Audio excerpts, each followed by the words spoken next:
நண்பர்களுக்கு வணக்கம். மீண்டும் உங்கள் குழந்தை ஆதி. இந்த பதிவை விஜய் ரசிகர்கள் எல்லாம் கொஞ்சம் பார்த்தாங்கன்னா நல்லாயிருக்கும்.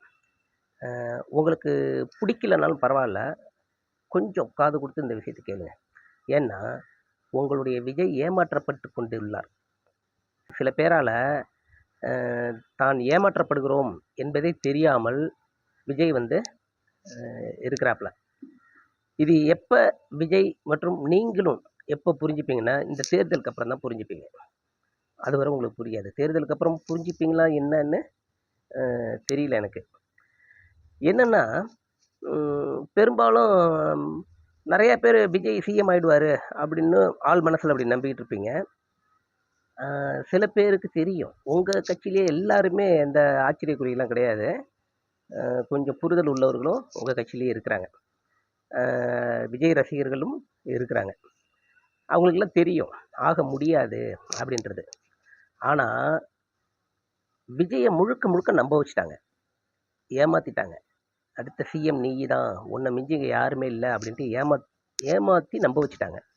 இத முதல்ல உணர்ந்தா மட்டும் தான் இங்க அரசியல் களத்துல நிக்கவே முடியும்.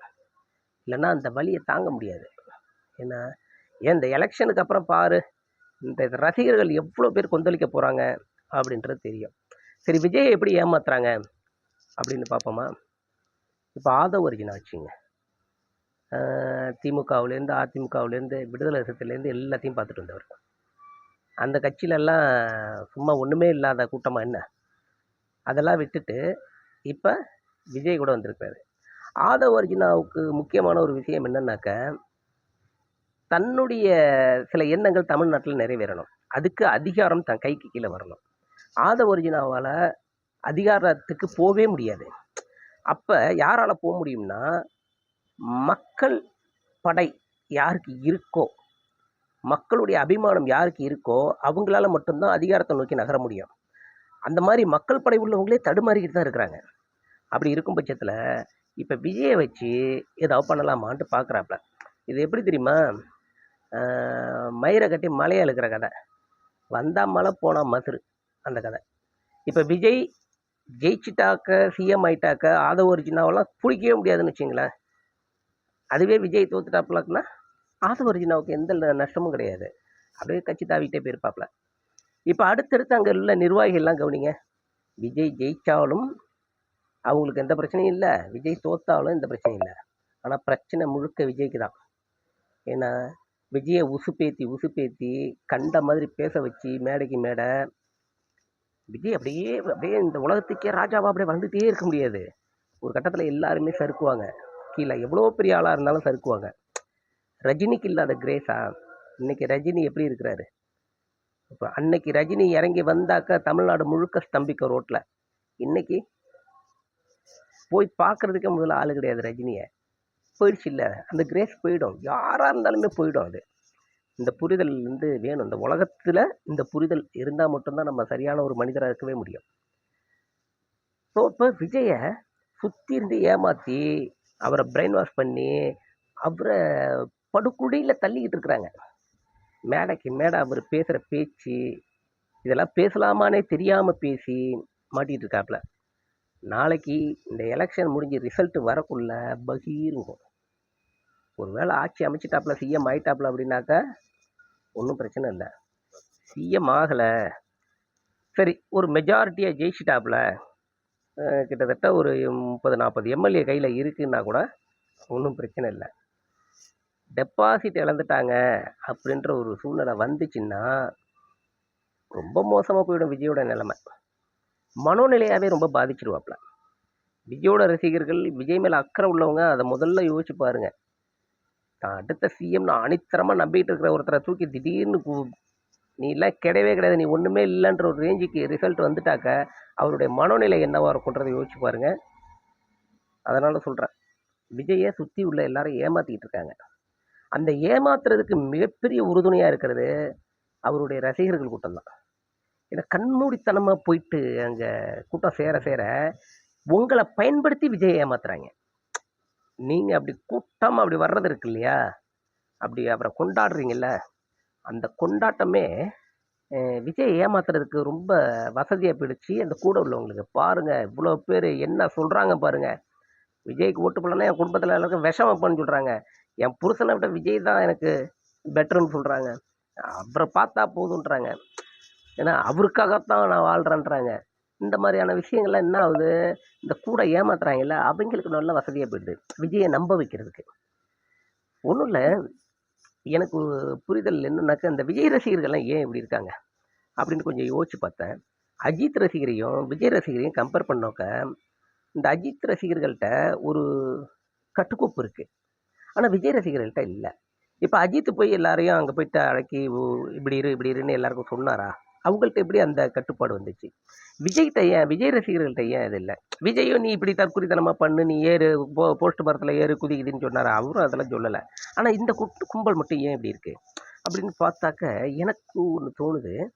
ஒருவேளை இவங்க நடிச்ச படங்கள்லாம் இருக்குல்ல, இதெல்லாம் பார்த்தீங்கன்னா, இந்த அஜித் நடிச்ச படங்கள் எல்லாம் மெச்சூர்டாவே இருக்கும். அவருடைய கேரக்டர்லேருந்து, அவருடைய செயல்திறன்லேருந்து எல்லாமே மெச்சூர்டா இருக்கும். அவர் வந்து படிக்காம ரவுடியா நடிச்ச படங்கள்ல கூட அவரு மெச்சூர்டா டீல் பண்ற மாரி இருக்கும். ஸோ அந்த மெச்சூர்ட்னஸ்லாம் யாரு புடிச்சு, எவன்லாம் அப்படி இருக்கானோ, அவன்லாம் அஜித் ரசிகனா மாறி, அத ஃபாலோ பண்ணிக்கிட்டு இருக்கான். இப்ப அப்படியே விஜய் படத்தெல்லாம் பார்த்தீங்கன்னு வைங்களேன், அதான் இந்த பார்த்தீங்கன்னா, இந்த அது என்ன படம்? ஒரு படத்துல கூட திருமலையா? அ தங்கச்சிய பொண்ணு கேட்டு வருவான். சாலிகிராமன்னோனே, "சாலிகிராமமா" அப்படின்ட்டு அருவாள் எடுத்துட்டு வெட்டுறதுக்கு ஓடுவாரு இல்லையா? ஸோ இதுல எங்க என்ன மாரியான கேரக்டர்னா, அதுல தற்குறித்தனமான கேரக்டர் இதெல்லாம். இந்த மாரி கேரக்டர்ல நெறைய நடிச்சிருப்பாப்ல. இப்ப இந்த மாதிரி மனோநிலையில இருக்கிறவனுக்கெல்லாம் இந்த கேரக்டர் ரொம்ப அட்ராக்ட் ஆகி தான், இவைங்க வந்து அவ்வளோ தூரம் விஜய் மேல ஈடுபாடு ஆயிட்டாய்ங்களோ! அப்படின்ட்டு. விஜய் மெச்சூர்டா நடிச்ச படங்கள்னு பார்த்தா கொஞ்சம் கம்மியா இருக்கும். போக்கிரி எடுத்துக்கிட்டீங்கன்னாக்க, அ அது வந்து ரீமேக்கு. தெலுங்கு படத்தோடைய ரீமேக்கு. அந்த படத்துல வந்து மகேஷ் பாபு வேற மாரி நடிச்சிருப்பாப்ல. அந்த மெச்சூர்டா ஒரு மாதிரி சைலன்ட்டா பேசுறது இப்படிதான் நடிச்சிருப்பாப்ல. பிரபுதேவா தான் அத டைரக்ஷன் பண்ணியிருப்பாப்ல. இப்ப பிரபுதேவா சொல்லியிருக்காப்ல, அங்க மகேஷ் பாபு எப்படி நடிச்சாரோ அப்படியே நடிங்க. அது ஒரு மெச்சூர்டான கேரக்டரா இருக்கும். இப்ப விஜய் என்ன சொல்லியிருக்காப்ல, இல்ல, இல்ல என்னுடைய ரசிகர்களுக்கு அந்த மாதிரி நடிச்சா புடிக்காது. அ நான் என்னுடைய பாணியில தான் நடிக்கணும். அதான் அந்த கிறுக்குத்தனமா ஏதாவது பண்றது, இந்த மாதிரியான விஷயங்கள் புடிக்கும். அப்படிங்கையில பிரபுதேவா சொல்லிட்டாப்ல, இல்ல, இல்ல நீங்க அப்படி நடிங்க. எல்லாத்துக்கும் புடிக்கும். அப்படின்னப்போ அதுவும் எல்லாருக்கும் புடிச்சது தான். அடுத்து கத்தியில ரொம்ப மெச்சூர்டா நடிச்சிருப்பாப்ல. ஆனா இன்னொரு கேரக்டர் அப்படியே பார்த்தீங்கன்னா, இந்த திருடன் கேரக்டர். அவன் தப்பிச்சு ஓடியாந்து இங்க வந்து லோலாய் ஏழ்ரைலாம் பண்ற அந்த இதா இருக்கும். இந்த அழகிய தமிழ் மகன் அதுலயும் அப்படிதான் இருக்கும். மெச்சூர்டான ஒரு கேரக்டர் இருக்கும். இந்த பக்கம் பார்த்தாக்கா லோலாய் பண்ற கேரக்டர் இருக்கும். ஸோ அப்ப இந்த மாரியான படங்கள் நடிச்சதுனால தான் இந்த மாரியான ரசிகர்கள் வந்து இவருக்கு பெருந்திரளா இருக்கிறாங்களோ! அப்படின்ற ஒரு டவுட் வருது எனக்கு. அது என்னன்றது அந்த ரசிகர்களுக்கு தான் வெளிச்சம். அதனால இந்த ரசிகர்கள் முதல்ல தெரிஞ்சுங்க, விஜய் ஏமாற்றப்பட்டு கொண்டு உள்ளார். இப்ப நான் சொல்றேன். நீங்க திட்டலாம். வே என்ன பெரிய அதான் இதாட்டலாம் கமெண்ட்ஸ்ல நெறையா வரலாம். அத பத்தி எனக்கு கவல இல்ல. ஆனா இந்த எலக்ஷன் முடிஞ்ச பிறகு, நான் சொன்னது எவ்வளோ தூரம் உண்மைங்கிறது உங்களுக்கு புரியும் பாருங்க. அதுவரை நீங்க புரிஞ்சுப்பீங்களான்றது எனக்கு தெரியல. ஆனா புரியும் பாருங்க. ஆனா ஒண்ணு, உங்களுக்கெல்லாம் ஒரு கோவம் வரும். இவரு எங்க தலைவர ஏன் நீ விமர்சனம் பண்ற? அதெல்லாம் வரும். அது முதல்ல வந்தாலே அதுக்கு பேரு அடிமுட்டாள்தனம், தற்குறித்தனம். நான் ஒண்ணும் அமெரிக்காக்காரன் கிடையாது, ஜப்பான்காரன் கிடையாது, சீனாக்காரன் கிடையாது. நான் தமிழ்நாட்டுக்காரன். எனக்கு தான் தலைவரா வரப்போறாரு. ஆசைப்படுறாரு. எனக்கு சிஎம்மா உட்கார்றதுக்கு ஆசைப்படுறாரு. நாளைக்கு சிஎம் ஆயிட்டா அவரு சொல்ற வரிக்கும், அவரு சொல்ற சட்ட திட்டங்களுக்கு நான் கட்டுப்பட்டாகணும். இல்லையா? ஸோ நாளைக்கு நீ உட்கார போற. இன்னைக்கு நான் விமர்சனம் பண்றதுக்கு எனக்கு உரிமை உண்டு. நீ வரணுமா? வரக்கூடாதா? அப்படின்றதுல நானும் முடிவெடுக்கிறதுல ஒரு ஆள் தானே. நானும் தானே ஓட்டு போடணும். இல்லையா? அந்த இடத்துல நான் இருக்கேன். ஸோ அதனால இந்த அவர பேசவே கூடாது, அவர விமர்சனம் பண்ணவே கூடாது அப்படின்னு நீங்க சொன்னீங்கன்னா, நீங்கலாம் இன்னும் இந்த தற்குறித்தனத்துலேருந்து இன்னும் வெளில வரலன்னு அர்த்தம். பொது வாழ்க்கைக்கு வந்துட்டா, விமர்சனங்கள தாங்கிக்கிட்டே ஆகணும். ஏன்னா, நீ சரியா எல்லாம் செய்ய ஆரம்பிச்சுட்டீன்னா, உன் மேல விமர்சனங்கள் வராம போயிடும். நீ தற்குறித்தனமா எல்லாம் பண்ணிட்டு இருந்தீனாக்க, விமர்சனம் மேல விமர்சனம் வரத்தான் செய்யும். ஏன்? போக போக இன்னும் வேற வேற விஷயங்கள்லாம் நடக்கும். ஏன்னா, அதெல்லாம் நெறைய இருக்கு. பார்த்துக்கங்க. அதனால உங்க தலைவர், அதாவது உங்க விஜய நீங்க சேவ் பண்ணணும்னா, நீங்க எல்லாரும் முதல்ல யோசிக்கணும். ஏன்னா, வரலாற முதல்ல பாருங்க. யார் யாரெல்லாம் எப்படி எப்படிலாம் அரசியலுக்கு வந்தாங்க, எப்படி எப்படிலாம் ஆட்சிய புடிச்சாங்க, எவ்வளோ கஷ்டப்பட்டாங்க, என்ன செஞ்சாங்க அதெல்லாம் பாருங்கள். இன்னொன்று உங்கள் கட்சிக்குள்ள நடக்கிறதையே முதல்ல கவனிங்க. ஏன்னா அந்த வேட்பாளருக்கு வந்து இவ்வளோ ரூபாய் பணம் வேணும். அப்போ வேட்பாளர் சீட்டு கிடைக்கலனாக்கா திரும்ப கொடுத்துருவீங்களா? வேட்பாளர்லாம் அவங்க ஃபிக்ஸ் பண்ணிட்டாங்க. பண்ணுன பிறகு ஒரு நோட்டீஸ் அனுப்புகிறாங்க. இந்த மாதிரி வேட்பாளருக்கு இது மனு வாங்கப்படுதுன்ட்டு அனுப்பி உங்கள்கிட்ட இதெல்லாம் பணம் பறிக்கிறாங்களே, இது உங்கள் கண்ணுக்கு தெரியலையா? இதெல்லாம் கேட்க மாட்டீங்களா? யார் தப்பு பண்ணாலும் கேட்கணும்ல. ஒரு புது அரசு வேணும். இந்த அரசு தப்பு பண்ணுதுன்னு தானே நீங்கள் வந்து எங்களுக்கு மாற்று கட்சி ஒன்று வேணும்னு நினைக்கிறீங்க. அந்த மாற்று கட்சியே ஓப்பனிங்கே தப்பாக பண்ணுதே, அது உங்கள் கண்ணுக்கு தெரியாதா? அப்புறம் என்ன நீங்கள் புதிய அரசியல் தப்பு இல்லாத ஒரு அரசை நீங்கள் எதிர்பார்க்கறது? யோசிச்சு பாருங்க. அதுதான் என்னன்னா, உண்ட வந்த பிடாரியை விரட்ட ஊர் பிடாரிகிட்ட மாட்டின கதையாயிட போகுது. என்ன, அதனால் கொஞ்சம் பார்த்து யோசித்து செயல்படுங்க. ஏன்னா நாட்கள் நெருங்கிட்டே இருக்குது. தேர்தலுக்கான நாட்கள் நெருங்கிட்டே இருக்குது. உங்கள் கட்சியில் நடக்கிறதெல்லாம் யோசிச்சு பாருங்க. ஏன்னா அதே தான் சொல்கிறேன் சீமான் குரூப்புக்கும், சீமானுடைய தம்பிகளுக்கும். உங்கள் கட்சி உள்ள நடக்கிறதெல்லாம் யோசிச்சு பாருங்க. இந்த எதிர்ப்பு வார்த்தைகளை விட்டு இந்த யூடியூப் மீடியாவில் வந்து பேசுகிறதெல்லாம் விட்டுட்டு, உங்கள் கட்சி சார்ந்து முன்னாள் உறுப்பினர்கள் அதை விட்டு வெளியில் வந்தவங்களாம் என்ன பேசுகிறாங்கன்னு கவனிங்க. அவங்களாம் என்ன சொல்கிறாங்கன்னு கவனிங்க. நாளைக்கு அந்த இடத்துக்கு நீங்களும் போவீங்க. விஜய் ரசிகர்களுக்கும் அதுதான். அதே மாதிரி நாட்கள் போக போக அதுலேருந்து வெளியில் வந்து விமர்சனம் பண்ணுறதுக்கு இந்த உறுப்பினர்கள் இப்போ இருக்கிற ரசிகர்களும் தயாராகிடுவாங்க. அது நீங்களாக இருந்துடக்கூடாது. ஏன்னா அது நம்மளாக இருந்துடக்கூடாது. அப்போ நமக்கு அந்த தெளிவும் புரிதலும் இப்போவே இருந்தால் தான் நம்ம நாளைக்கு இதுலேருந்து வெளில வந்து நாளைக்கு விமர்சனம் பண்ணுறப்ப நமக்கே அசிங்கமாக இருக்காது. இந்த ஆளை நம்பியாடா இவர் முன்னாடி நம்ம இவ்வளோ நாளாக இருந்தோம் அப்படின்ற ஒரு அசிங்கம் நமக்கே இருக்கும் இல்லையா? அந்த கில்ட்டிலேருந்து நீங்கள் அதெல்லாம் தப்பிக்கணும்னாக்க இப்பயே யோசிங்க. இப்படியே இருந்துட முடியாது. இப்போவே யோசிங்க. உங்களுக்கு முன்னாடி எவ்வளோ ஆர்வமாக இருந்தவங்களாம் இப்போ என்ன பண்ணுறாங்கன்னு பாருங்கள். எல்லாம் உங்கள் நல்லதுக்கு தான் சொல்கிறேன். ஏன்னா எல்லாருமே தமிழ்நாட்டில் அரசியல் படுத்தப்பட்டுக்கிட்டு இருக்கிறாங்க. இப்போ சில குரூப் தான் இந்த அரசியல் மயப்படுத்தப்படாமல் சுற்றிட்டு இருக்கிறீங்க. உங்களுக்கு அரசியல் புரிதலும் தெளிவும் வந்துருச்சுனாக்க உங்களுடைய அணுகுமுறையே வேறையாக இருக்கும்.